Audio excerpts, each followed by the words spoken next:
Hey, welcome back. My guest in this segment is Duma Winshew, CEO of Province Brands of Canada. Duma, welcome back. Thank you. It's an honor to be here. Duma, I'm going to first ask you, why are you bundled up as if it's minus 10 degrees out? Because it's about minus 10 degrees out. I'm in Les Îles de la Madeleine. We had a severe storm, 110 kilometers per hour, and lost power. So I'm just trying to stay warm, but I'm honored to be here doing the interview with you. Well, that's awesome. The reason for our conversation today is Brick Street Brewing announced that they had done a deal with you, and we're actually going to be licensing your technology to create a line of beer. Is that what's happening? It is happening. I should correct the pronunciation. It is Brock Street Brewing. Oh, sorry. And they are a fantastic brewery in Whitby, Ontario, out near Pickering. And we're thrilled to be working with them. And it's very interesting what we are doing with them. As you probably know, we have developed our own process to brew the world's first beers brewed from the cannabis plant. And we have developed this process to primarily brew beers that are non-alcoholic and intoxicate using marijuana or its phytocannabinoids. And as we've been developing this process, we've happened to test it in many cases on hemp, which is another type of cannabis. And we just sort of got tired of waiting for legalization to take place here in Canada and for them to allow beverages and edibles like the rest of the world, which has already legalized medical or recreational marijuana, does permit. And so we decided we would launch a marijuana-free beverage that is brewed from cannabis, and this we call Cambridge Bay. Mm-hmm. It is the world's first beer brewed from cannabis. It'll be available in early next year. Contains no marijuana. It is brewed from a different type of cannabis. It's brewed from hemp. And what happened was that the folks at Brock Street learned about this, and we've signed a very unusual deal with them, one that would enable us to make a marijuana beer for them under their brand name in our facility. When our 123,000 square foot facility in Grimsby, Ontario is complete, but also they will use our patent pending technology to make a beer from hemp, much like our Cambridge Bay beer that we'll be launching early next year, and they will sell that in their own facility. And never in a million years did we expect, as a marijuana company, that we would be licensing technology to make an alcohol product, but we're thrilled that they find interest in that and thrilled to be working with those guys. Mm-hmm. So that's interesting. So these two products that you've just described have no intoxicating effects from marijuana. It has beer and it has alcohol. Correct. We are launching a 7% ABV Imperial Pilsner called Cambridge Bay, and that will be in the market early next year. It is made from hemp, and in particular, it is made by mashing and fermenting the stalks, stems, and in some cases even the roots of the hemp plant. These are food-grade hemp plants, and these are parts of the hemp plant which are not considered a controlled substance in Canada or really anywhere in the world. It's the same parts of the hemp plant that might be used to make a t-shirt or rope in other applications. But we have developed a way to turn this into really a delicious tasting beer and make great use of this material. And so when we do this with marijuana instead of hemp, we have to remove the alcohol at the end. But for this product, we don't remove the alcohol. We leave it in the beer. And in fact, for our version, our Cambridge Bay Imperial Pilsner, it has 7%, which is quite a lot of alcohol. And part of the reason we have done that is because when we started this company, we went around and met with everyone, with a ton of master brewers, and they all said to us, "You'll never find a way to get alcohol out of the cannabis plant. There's no carbohydrates. There's nothing you can mash." And we wanted to prove to all those folks that not only could we get alcohol, but we can get a lot. We got 7%. So that's really exciting. And then the beer that we're making with Brock Street, we don't know what they're going to do with our technology. And that's kind of what's so exciting. Are they going to make a stout? Are they going to make an IPA? Are they going to make a Pilsner? Their master brewer and our master brewer are already working together to figure out what style and what type of beer they're going to make from cannabis using the technology that we have developed to brew beer from cannabis. Mm-hmm. Okay, in traditional beer making, there's very little argument against the fact that the flavor comes from malted barley and hops. Yep. And so I'm Yep. curious as to A, are malted barley and hops part of the Cambridge concoction or part of the Brock Street concoction? And B, is that going to be able to impart the same flavor in such a way that the flavor experience will be similar to traditional beers, or is this a whole different flavor experience that we're going to have? It is a slightly different flavor experience. What makes our technology unique is that we don't need any barley, we don't need any grains, we don't need any rice, we don't need any sugar to start with to brew that beer. We actually brew the beer starting from plant material, from in fact the stalks, the stems, and the roots of cannabis plant. And we're able to mash and ferment this material to get sugars out of it. And so that's the source of our sugars, which we then ferment in a more traditional process to brew the beer. So does it taste like a beer? Of course it does, because we're using brewer's yeast.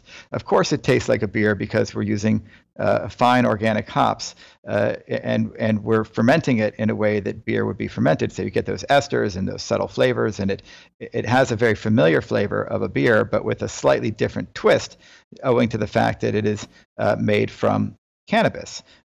Whether we make it for hemp or marijuana, the flavor is effectively identical. The difference is that when we make it from marijuana, it would intoxicate you due to the phytocannabinoids that are found in the marijuana plant. When we make it from hemp, it does not contain appreciable amounts of those phytocannabinoids. So instead, we actually leave the alcohol in. We do not perform a dealcoholization before that product is sold. Now, the great thing about this technology is you could do anything with it. So the folks at Brock Street, they may choose to mix in some barley if they wanted to, and that's their decision, right? They are licensing the technology. They can do whatever they want. They may choose to mix it with apple cider. I mean, you could do anything with this tech, but what's amazing is that it's a way to take this plant material and turn it into a great beer. For our case, we don't include barley because that sort of goes against the ethos of our company. We're really about making a safer and healthier alternative to alcohol. And barley's great, but it contains gluten. A lot of people are gluten intolerant.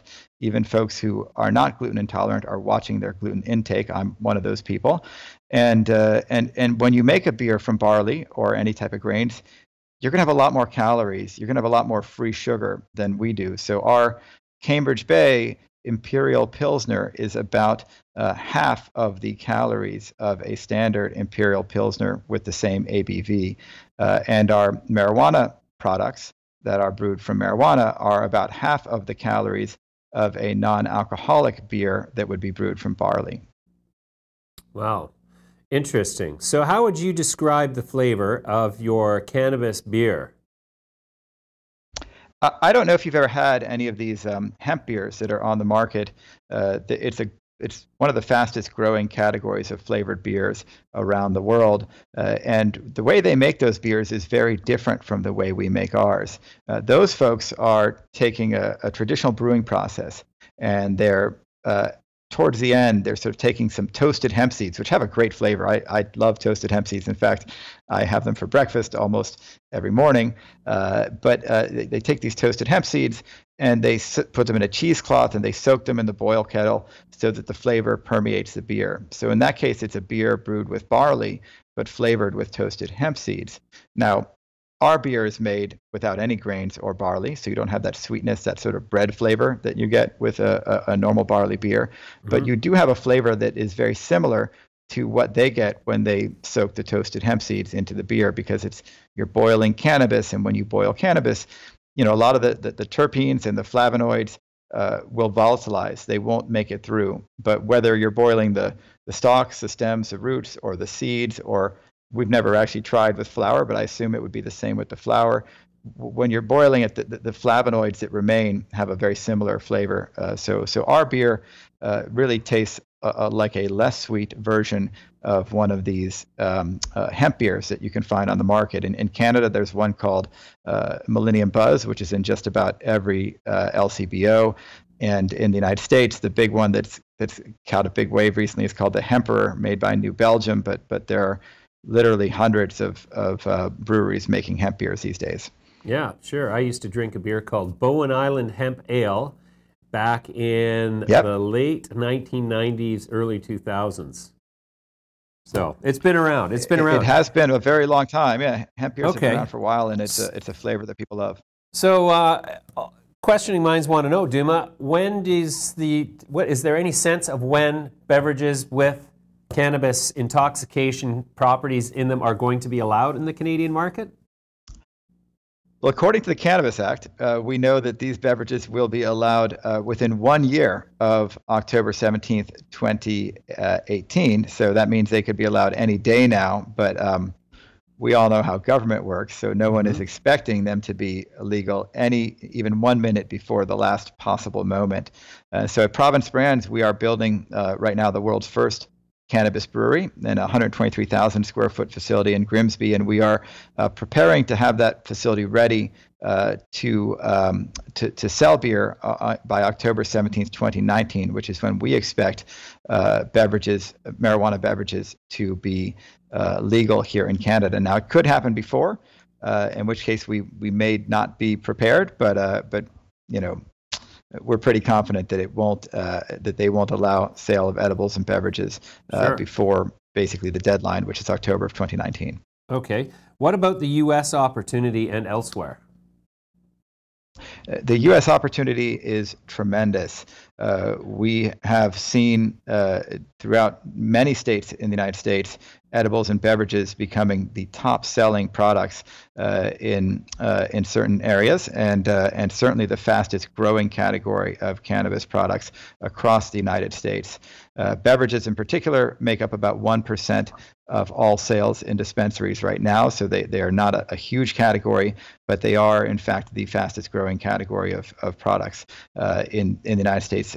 For Province, it's a bit limiting. We are preparing to take our company public on the Toronto Stock Exchange, where they do not permit companies to operate in the United States. So we have not done anything to get our products into the United States, but we are looking at other international markets and exploring opportunities in places that may soon legalize edibles and beverages, and may even soon legalize recreational cannabis. Sure.